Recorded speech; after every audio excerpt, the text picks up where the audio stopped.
Baseball, hot dogs, apple pie, and anime. These are the pillars of our modern civilization.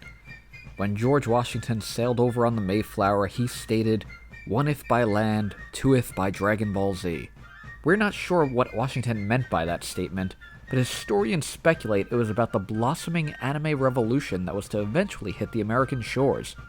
Anime arrived in America shortly after the fall of the Roman Empire. It was thanks in no small part to the efforts of Washington and his staff that... as a history minor, I'm beginning to question the accuracy of these bold statements. Something doesn't sound quite right here. Well, no matter when or how anime came to America, one thing is certain. It has become a staple of modern American entertainment, and the medium has had absolute classic interpretations on what it means to be from the good old USA. Today we're going to hike up our boots and take a look at what anime has done for America. Or, more aptly, what Americans have done for anime. So hop aboard the S-Class rocket and join us on a journey through the ranks of the greatest anime Americans. The first season of Yu-Gi-Oh! Might be some of the most mind-meltingly stupid television I have ever watched. And I used to watch Snooki getting popped on the Jersey Shore on a weekly basis. And for as ass-backwards as some of the duels were in Duelist Kingdom, its characters were even more beautifully disastrous. Of those characters, however, only one rocks the Stars and Stripes 24 hours a day, 8 days a week. That man is Bandit Keith. Bandit Keith isn't just a great anime American on this list. The K-Man is the United States Duel Monsters champion. That means that no other pathetic duelist watching this video has any hope of taking down Bandit Keith. He's the Michael Jordan of Duel Monsters, the Babe Ruth of children's card games, the Wayne Gretzky of... well, actually, Gretzky's Canadian, but still, you get the point. This land ain't my land or your land. It's Bandit Keith's land. Aside from being good at playing cards, Bandit Keith is actually kind of an irredeemable piece of trash. Kind of like Snooki from the Jersey Shore. Except I don't really remember too many episodes of the Jersey Shore that involve Snooki stealing other people's Duel Monsters cards and cheating in games of Yu-Gi-Oh! I mean, I'm sure there were some episodes like that, but not a ton.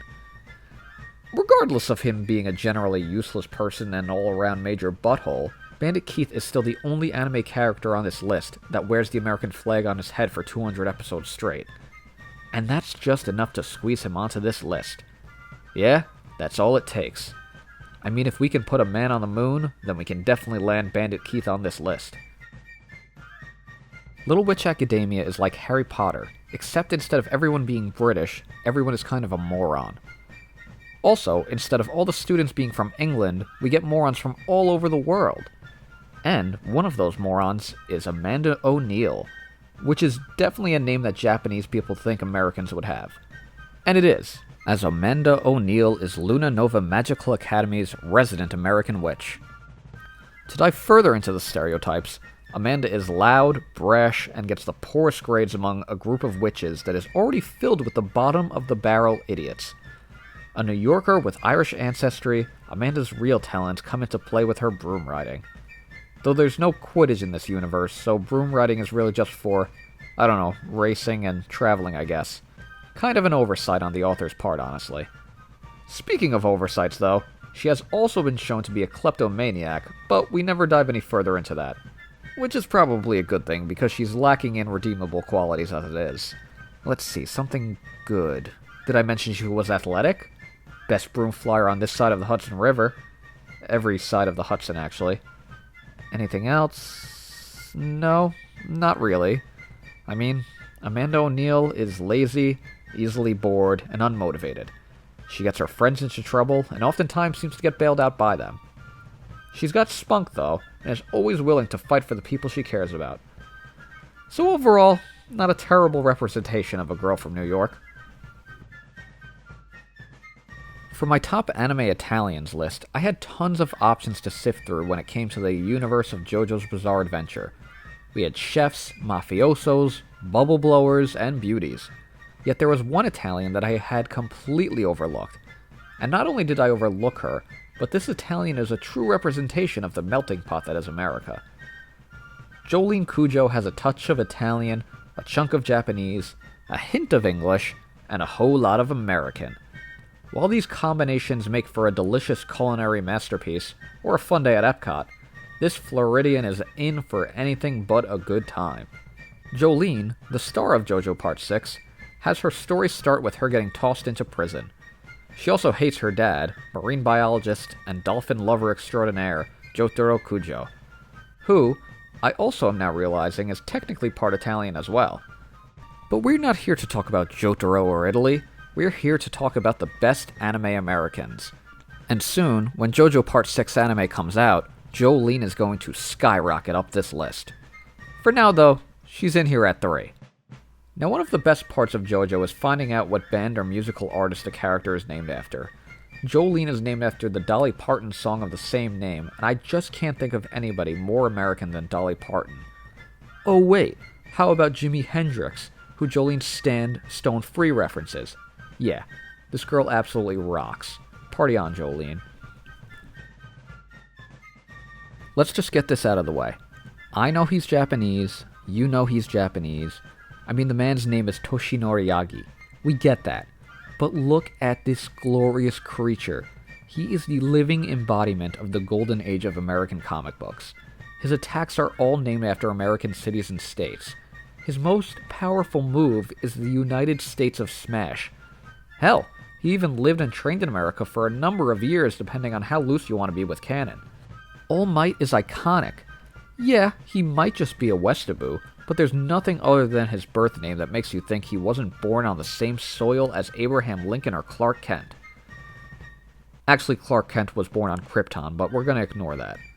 All Might is a pillar of justice and a holder of hopes and dreams. That transcends borders. No matter where he's from, the man rocks the red, white, and blue better than a Long Island Instagrammer on the 4th of July. Let's be real. Anime can be amazing and beautiful, but it's been a while since I felt this strongly about a newer character. All Might is easily the greatest part of My Hero Academia. He has his own emotional struggles that he balances while maintaining the pressures of an entire country. All the while, he must act as a mentor, babysitter, trainer, and father to the series' main character. Granted, Deku does have an actual father somewhere, but 300 chapters in, he still hasn't shown up. The number 1 hero may not be number 1 on this list, but that's merely due to the semantics of him, being from Japan. This isn't the NCAA where I can just put whoever I want at the top just because I like them. All Might may have the strength and notoriety of Kentucky or Duke, but unfortunately, his Texas smash is only strong enough to land him at the 2 spot. I'm sure Endeavor at least appreciates that. Football is king in America. We're on the brink of making the day after the Super Bowl its own holiday here. Eyeshield 21 doesn't really follow the rules of football too well, but damn if it isn't one of the best sports manga of all time. And of course, it wouldn't be an American football manga without an American football team. And it also wouldn't be an anime without an incredibly American team name, the NASA Aliens. The Aliens are coached by Leonard Apollo. He is prejudiced, aggressive, and filled with envy for athletes that are superior to him. He is a former NFL player, and he is most definitely not a top anime American. Patrick, Panther, Spencer is a running back and a member of Apollo's squad, and he absolutely is the top anime American. Panther is the victim of Apollo's anger, and despite him being essentially the fastest man of all time, his coach treats him as nothing but a ball boy. Panther does not run from this adversity. His coach may very well be a colossal piece of trash, but Panther still works to prove his worth and even admires his coach's tenacity. He earns the respect of his teammates and opponents alike due to his training and resolve. And, due to the support of his teammates, the running back eventually makes his way onto the field and into stardom as Coach Apollo turns over a new leaf and sees the error of his ways. Though he also changes his team's name to the NASA Shuttles to really dig deeper into the American stereotypes. You can't expect too much from a guy that refused to start his best player. Panther gets his happy ending as he eventually earns himself a contract with the San Antonio Armadillos, who are apparently an NFL team in the universe of Eyeshield 21. I mean, you're not going to not sign a guy who is faster than Bo Jackson, so it was an easy move for the general manager there. Panther is one of those characters that sticks with you from the moment you first see him. His introduction has him running across rooftops and just showing off how insanely athletic he is. He loves his grandma and just wants to make money to support her. he is both wholesome and cool at the same time. Even in a series not necessarily grounded in the laws of reality, Panther is still a character that shocks you with his talent and moves. From worthless witches and football panthers, to burly Japanese men and dueling bandits, anime is filled with many iconic and diverse Americans. I'd like to think that Benjamin Franklin is looking down on us with one of his several mistresses and smiling as he watches this video represent all the dreams he had so many years ago. I'd also like to think that Benjamin Franklin would be subscribed to S-Class, so you should probably go ahead and do the same. Thanks for watching.